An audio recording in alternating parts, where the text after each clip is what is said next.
Getting creative with cardboard. 5th grade Ames students at Beaufort Elementary School are thinking outside the box by building a cardboard arcade. All the students in the school are having the chance to test their luck by playing the interactive games. Our game is called Slingshot Strike. What kind of makes our game unique is our slingshots. One of our slingshots were a popsicle stick. Then we hot glued a spoon to it. Then we wrapped it in tape. That was the catapult. And then for our slingshot, we cut rubber bands, used 3 popsicle sticks, glued the popsicle sticks to the rubber bands, and that's how we made that. Our game is called Space Force, and how we designed it is we had motors and we took wires, we connected them all together. We glued one part of the wire to one side of the motor, and when you attach the motor, we glued popsicle sticks and it makes them spin. And you have 4 balls or meteors, and you want to dodge them, but if you get hit by them, you lose. All the games were built using recycled materials. I hope that they learn that you can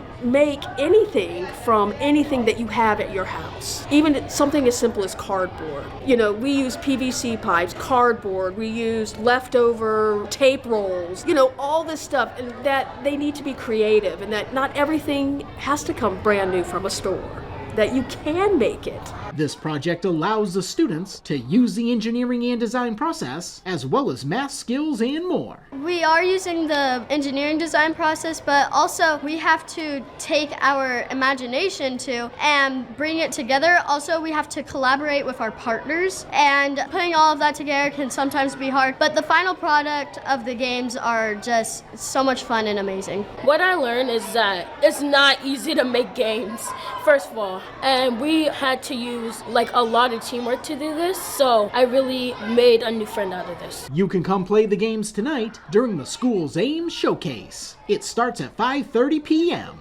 at Beaufort Elementary School, Ron Lopes, Beaufort County School District.